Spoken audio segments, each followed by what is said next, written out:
اعوذ باللہ السمیع العلیم من الشیطان اللعین الرجیم بسم اللہ الرحمن الرحیم الحمد للہ رب العالمین والصلاة والسلام علی محمد وآلہ الطیبین الطاہرین المعصومین۔ شب جمعہ ہے، آج ایک مختصر حدیث بھی مزید بھی آپ خدمت میں ہدیہ کروں گا کہ امام صادق علیہ السلام سے روایت ہے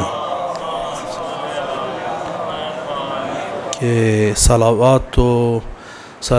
علی محمد و آل محمد نور علی الصراط، کہ محمد و آل محمد پر درود بھیجنا صراط پر نورانیت کا باعث ہے۔ تو صلوات پڑھنے پر محمد و آل محمد۔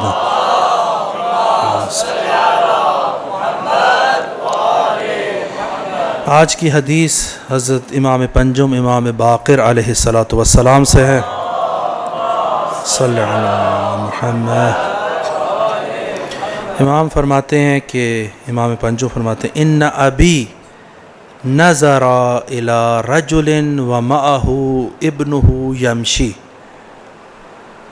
کہ امام پنجو فرماتے ہیں کہ میرے والد گرامی حضرت امام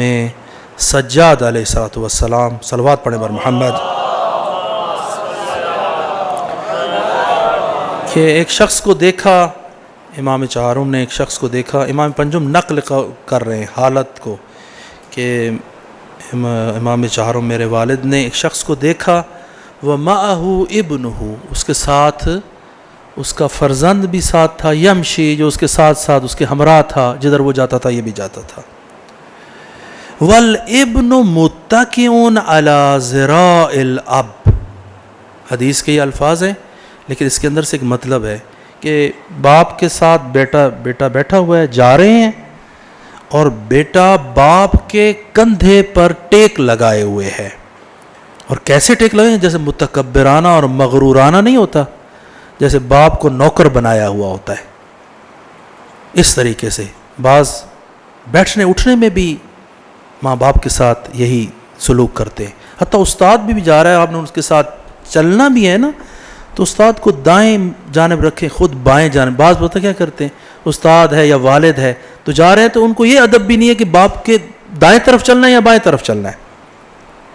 وہ خود آگے چلنا شروع ہو جائیں گے، وہ بھی اس کے دائیں نہیں، آپ نے بائیں جانب چلنا ہے، تھوڑا سا ایک قدم پیچھے رکھ کے چلنا ہے۔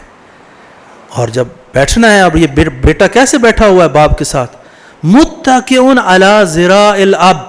نخوت اور غرور میں بھر کے، باپ کو جیسے نوکر بنا کے اس کے کندھے کے ساتھ جو ہے نا وہ تکیہ، اس کو جیسے تکیہ بنایا ہوا ہے۔ امام فرماتے ہیں اس شخص کے بارے میں، فما کلمہ ابی علیہ السلام مقتا لہ، اس شخص کے اپنے باپ کے ساتھ اس برے فعل کی وجہ سے امام پنجو فرماتے ہیں کہ میرے والد نے کبھی اس سے بات نہیں کی تھی، اس برے فعل کی وجہ سے جو فرزند نے اپنے باپ کے ساتھ کیا ہے، کبھی اس شخص کے ساتھ گفتگو نہیں کی، حتی فارق الدنیا، یہاں تک کہ اس دنیا سے چلے گئے۔ اعتقاد ادب کے ساتھ ہونا چاہیے، اعتقاد بھی ہونا چاہیے، انسان کو مؤدب بھی ہونا چاہیے، کیسے باپ کے ساتھ پیش آنا ہے، کیسے ماں کے ساتھ پیش آنا ہے، کس طرح سے گفتگو کرتے ہوئے کس نرمی کے ساتھ باپ کے ساتھ گفتگو کرنی ہے، ماں کے ساتھ گفتگو کرنی ہے، اس مقام کے ساتھ کہ جو باپ کی جگہ پر ہے یا ماں کی جگہ پر ہے، اس کے ساتھ کیسے بات چیت کرنی ہے۔ تو جیسے ہمارے ایک دفعہ میں نے یہ غلطی کی تھی، تو ہمارے استاد نے قبلہ شمسی صاحب، نوید اصغر شمسی صاحب ہمارے استاد تھے، تو میں سوال پڑھتے ہوئے میں دائیں طرف آیا، انہوں نے کہا نہیں، یہ نہیں کرنا کبھی بھی، ہمیشہ بائیں طرف سے آنا۔ یہ نہیں ہے کہ ان میں کوئی تکبر تھا، نہیں، وہ سکھا رہے تھے، آپ کو بھی یہ چیز آپ کو بتا رہے ہیں کہ استاد ہے، والد ہے، یا اپنے سے بڑا مقام ہے، کسی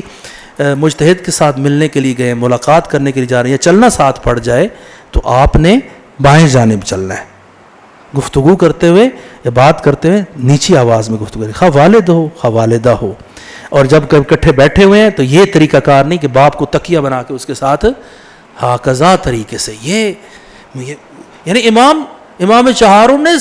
کبھی اس کے ساتھ بات تک فما کل، یہ بہت سخت لفظ ہے کہ امام زمان اس کے ساتھ بات کرنا کسی سے پسند نہ کرے. یعنی امام زمان، اس زمانے کے امام تو امام چہاروں میں تھے نا، اس زمانے کے امام جس وقت کا امام پنجم یہ مطلب کو نقل کر رہے ہیں. یعنی وہ اس قابل ہی نہیں تھا کہ اس سے بات. یہ طلاب کو مخصوصاً دیکھنا چاہیے کہ جو اپنے آپ کو بطور سربازان امام زمان علیہ السلام کے طور پر اپنے آپ کو آمادہ کر رہے ہیں. یہ آمادگی کے اجزاء ہوتے ہیں کہ کس ادب میں آپ نے بیٹھنا ہے، کس ادب میں آپ نے اٹھنا ہے، کس ادب میں آپ نے گفتگو کرنی ہے، اپنے زمانے کے امام کو کہاں کہاں پر اور کس کس جگہ میں یاد رکھنا ہے اور کبھی بھی فراموش نہیں کرنا. یہ جو اشتباہات ہوتے ہیں یہ ہمارے سے ہوتے ہیں. وہ فیض دینے کے لیے آمادہ ہے، جیسے روایات میں ہے کہ امام زمانے کے امام کی مثال کس کی طرح ہے؟ سورج کی طرح ہے کہ جب آگے بادل آ جاتے ہیں لوگ پھر بھی استفادہ تو کرتے ہیں لیکن سورج اپنی جگہ پر موجود ہوتا ہے. تو یہ بعض اوقات یہ ہماری طرف سے یہ بادل آگے آئے ہوئے ہوتے ہیں، وہ فیض دینے کے لیے آمادہ ہیں. ہم فیض لینے کے لیے تیار ہیں یا نہیں؟ ہم نے اپنے آپ کو ادب میں لے کر آئے ہیں یا نہیں؟ خداوند متعال اس شب جمعہ میں آپ کے تمام گزشتگان کے اوپر رحمت فرمائے، بارہا درود اور سلام محمد و آل محمد تک پہنچائے اور اس کا ثواب آپ کے نام اعمال میں قرار دے. والسلام علیکم ورحمۃ اللہ. پیامبر مانی کوثر حیدر، قبلہ عالم کعبہ و زمزم محرم و محرم حیدر، نعم الامیری خم غدیری شیر دلیری حیدر، اسم تو تکبیر قوت شمشیر آیه تطهیر حیدر، یا علی مولا یا علی مولا یا علی مولا.